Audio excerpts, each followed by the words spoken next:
اور آخر میں ایک بات عرض کر دوں، آپ کے علم میں یہ کرکٹ والے جو امریکہ سے ہار گئے اور انڈیا سے ہار گئے، اور ان میں سے ایک ایک کو لاکھوں روپیہ 30 لاکھ 40 لاکھ 45 لاکھ روپیہ ان کو تنخواہ دی جاتی ہے۔ یہ کہاں سے دی جاتی ہے؟ کیا یہ کھیل اتنا ضروری ہے کہ سرکاری خزانے سے، مسلمانوں کے خزانے سے ان کو اتنی تنخواہ دی جائے؟ وہ ہار گئے۔ ایک تو یہ تنخواہ جو لیتے ہیں یہ حرام ہے۔ کس چیز کی تنخواہ لیتے ہیں؟ اس کھیل سے مسلمانوں کو کیا فائدہ ہوگا؟ اس کھیل سے ملک کو کیا ترقی حاصل ہوگی؟ کوئی فائدہ نہیں ہے۔ حرام کی تنخواہ لیتے ہیں، اور پھر انہوں نے ہارنا ہی تھا، یہ جیت نہیں سکتے تھے۔ کیوں؟ اس لیے کہ ان کھلاڑیوں نے یہود سے کروڑوں روپیہ وصول کر کے یہود کا، پیپسی کا لوگو اپنے شرٹ اور اپنے پینٹ پر لگایا۔ یہ کروڑوں روپیہ ان سے لیے ہوں گے۔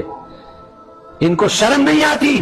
ادھر فلسطین میں ہزاروں بچے یہود کے ہاتھ سے شہید ہو رہے ہیں، ہزاروں عورتیں یہود کے ہاتھ سے شہید ہو رہی ہیں، ہزاروں مرد شہید ہو رہے ہیں، اور بھوک سے مر رہے ہیں، کھانا پینا ان کو نہیں پہنچتا، دوائی نہیں پہنچتی، اور ان بے غیرتوں نے پیپسی کے لوگو اپنے شرٹ پر لگائے ہیں، اپنے پتلون پر۔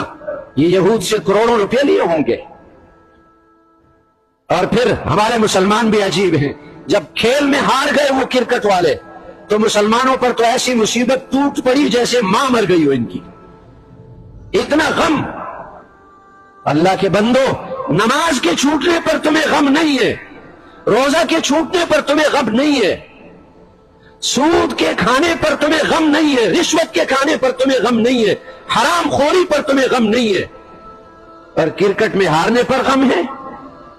ذرا ان مسلمانوں کو بھی غیرت آنی چاہیے۔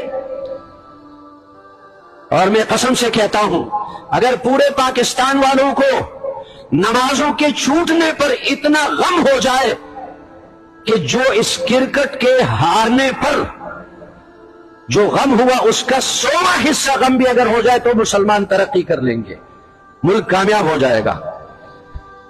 کرکٹ میں ہارنے پر موبائل توڑتے ہیں، اسکرینیں توڑتے ہیں، ٹی وی توڑتے ہیں۔ ذرا مسلمانوں کو بھی ہوش سے کام لینا چاہیے۔ انہوں نے ہارنا ہی تھا، اس لیے کہ وہ یہود کے پیسے لیے تھے انہوں نے۔